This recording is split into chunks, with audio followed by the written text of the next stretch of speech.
Voilà, mesdames et messieurs, merci d'être toujours branchés sur TD50 et merci à tous ceux qui fêtent leur anniversaire aujourd'hui. Nous pensons à celle qui nous suit à partir de Kinshasa, Candy Sobola. Bon anniversaire à vous.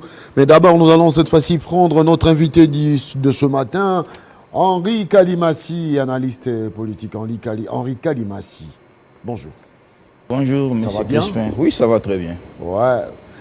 Henri Kalimassi, que nous avons reçu il y a quelques temps sur nos antennes. Hier, c'était l'anniversaire, le 1 an du gouvernement, le gouvernement qui a été nommé une année après. Une année de Ilunga Ilukamba au pouvoir, l'administration publique fonctionne, les projets ont été menés. Votre réaction en tant qu'analyste politique? Oui, Monsieur Crispin, si je suis venu ici répondre à votre invitation pour parler de cette question de l'administration, Oui. c'est par rapport au méandre que cette administration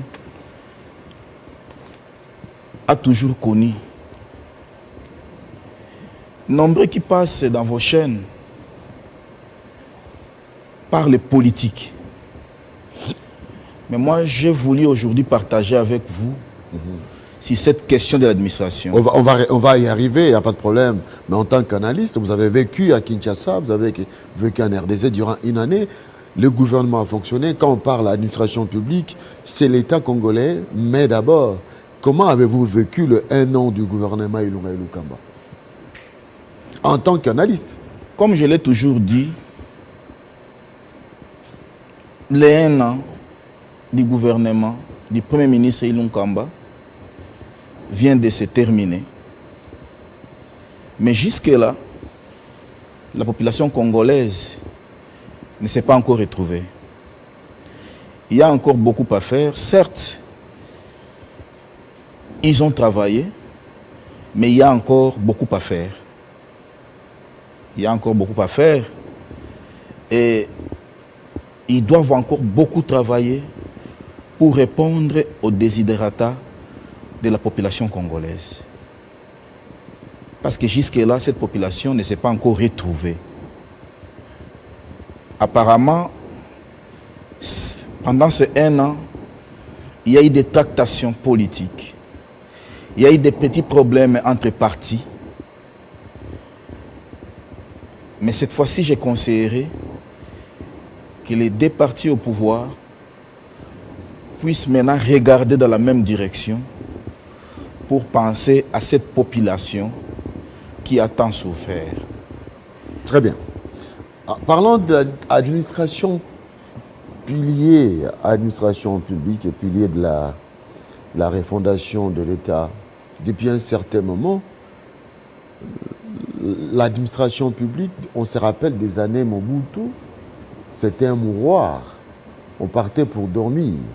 Est-ce que la donne a changé aujourd'hui? Est-ce que ceux qui sont dans l'administration, ceux qui sont dans l'administration publique ont à l'idée que c'est là où réside le pouvoir fondateur même de l'État? Apparemment, oui. Mais ce que vous devez savoir, M. Crispin, l'administration ne peut rien faire sans qu'il y ait une bonne politique gouvernementale. C'est le pourquoi de ma présence ici.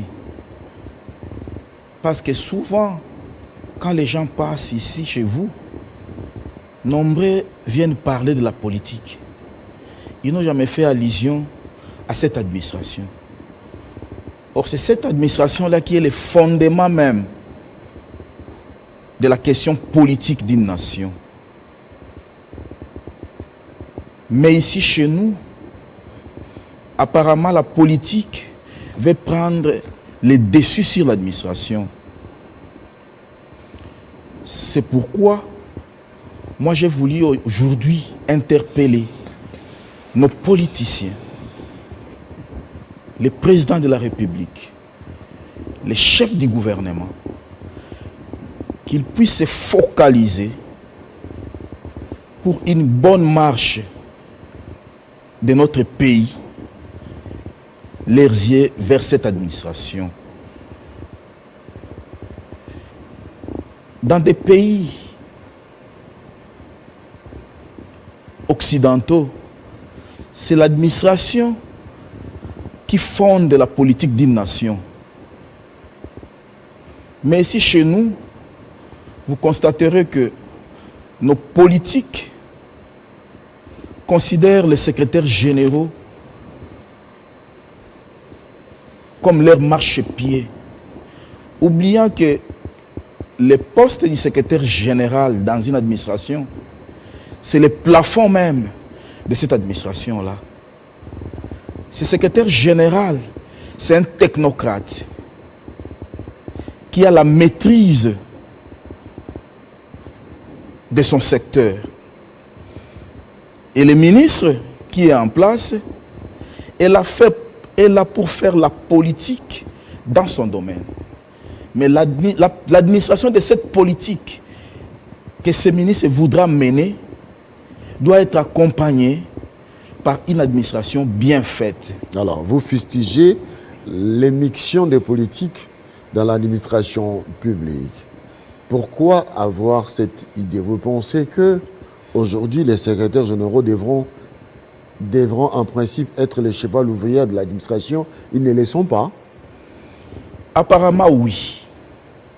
Ils ne jouent pas réellement leur rôle en tant que secrétaires généraux.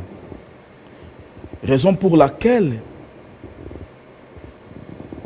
j'ai voulu interpeller le président de la République, une fois de plus. En lui disant quoi? Le chef du gouvernement, de mettre de côté la politique et de braquer ses yeux vers l'administration, et il réussira dans tout ce qu'il voudra faire pour le développement de ces pays. Mais la politique régente tout. Bien sûr,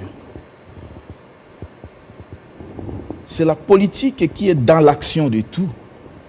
Mais sans l'administration, cette politique ne peut rien faire.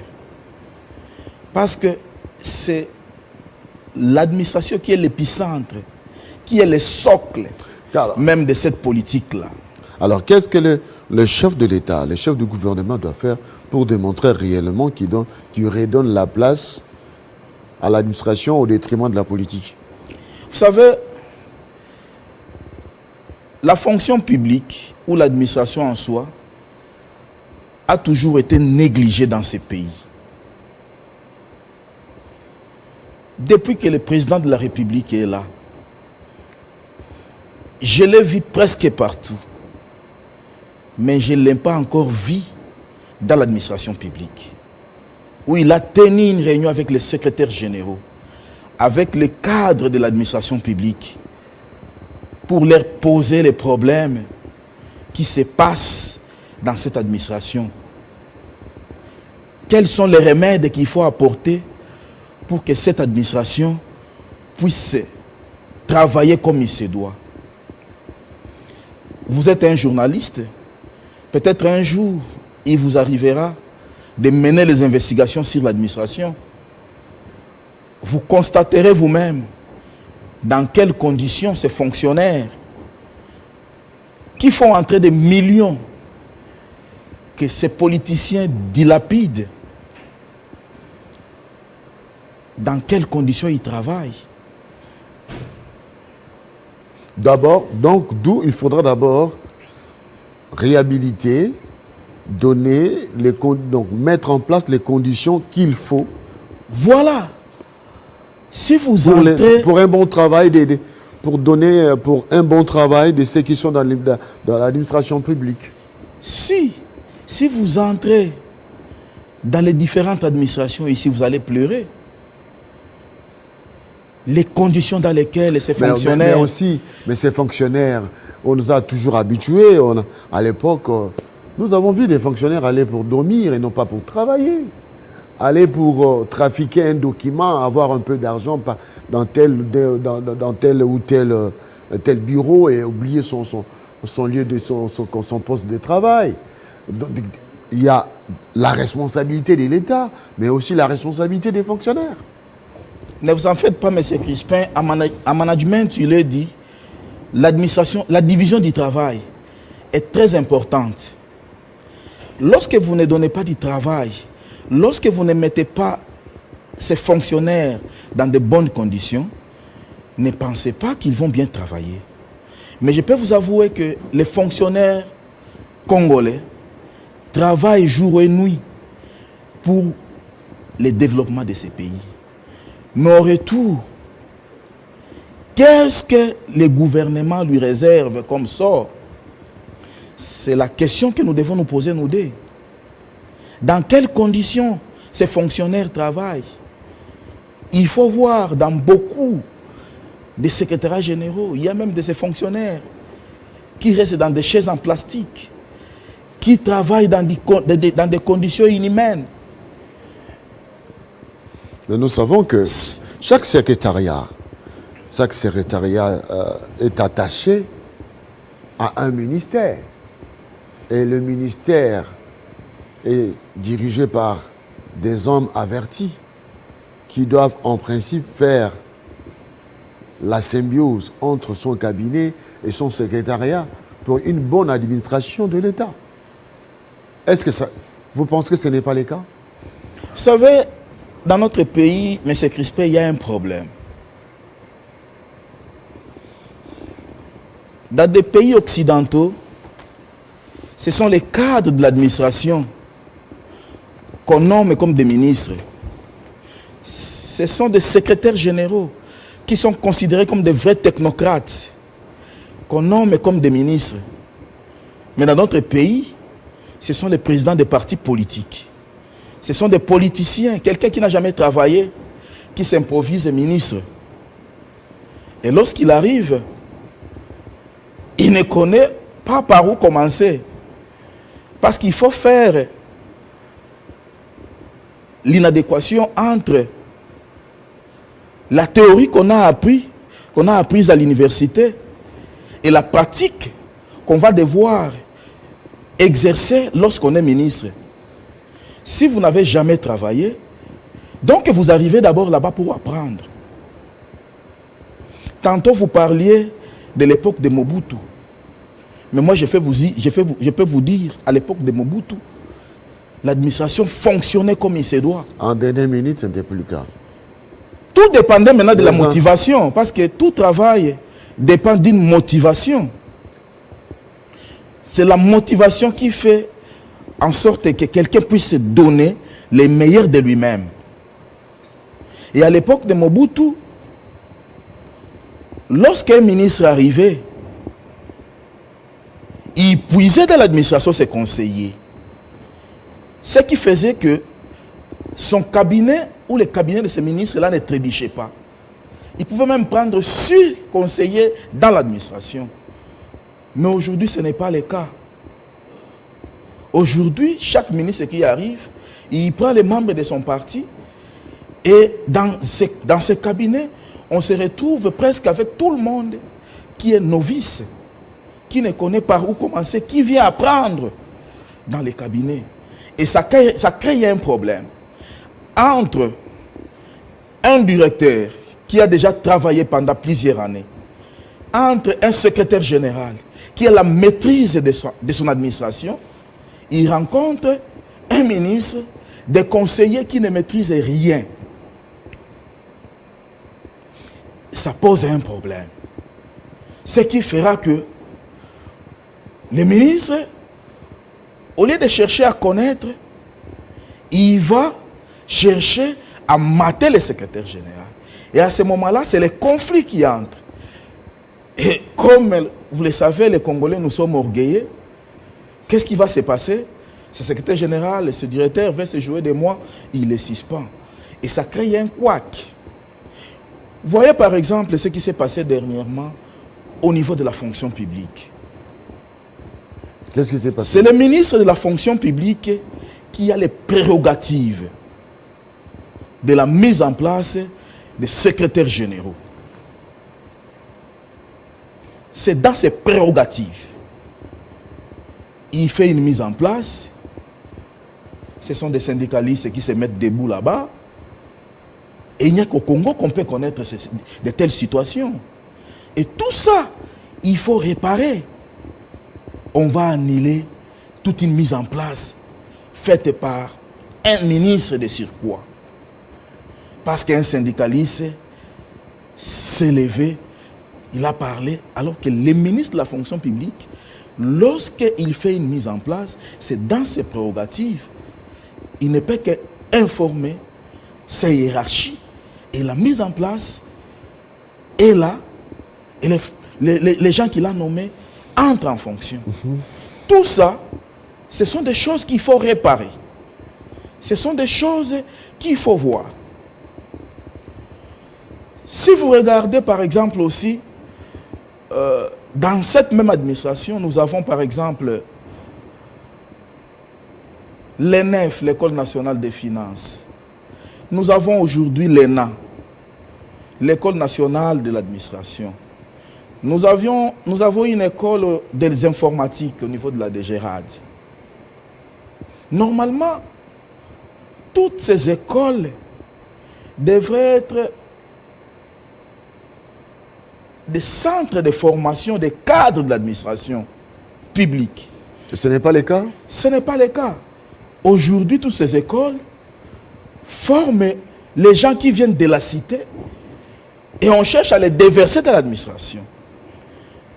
Et pourtant, l'idée de la création de toutes ces écoles était de préparer les cadres qui devraient remplacer, par exemple, les directeurs ou les chefs de division, attendant monter des promotions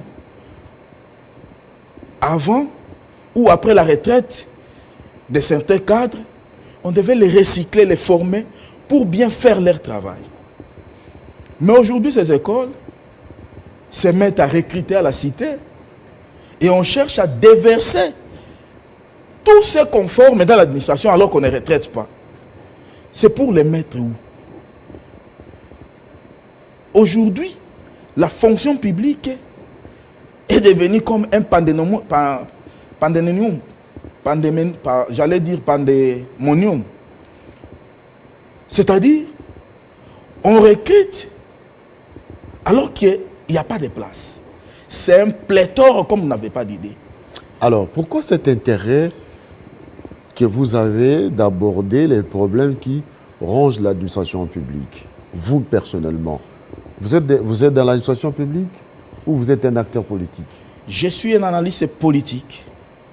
Je suis un Congolais. J'aime mon pays.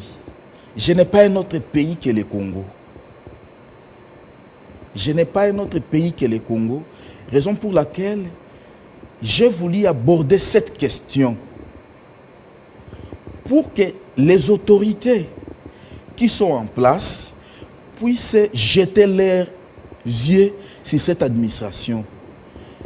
Qu'ils sachent qu'ils ne peuvent pas réussir sans qu'il y ait une bonne administration.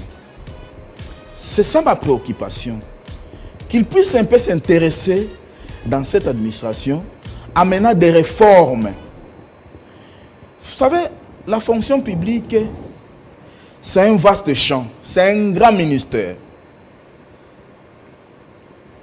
C'est un grand ministère qui peut-être qui est chargé et qui n'est pas à mesure de connaître tout ce qui se passe dans les différentes administrations, secrétariats généraux. Donc, pour que nous puissions connaître le boom du développement, il faudra bien organiser l'administration publique. Effectivement.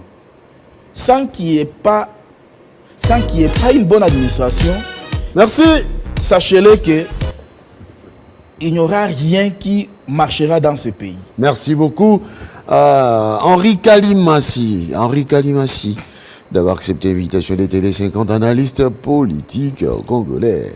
Merci, ça est donc fini pour aujourd'hui.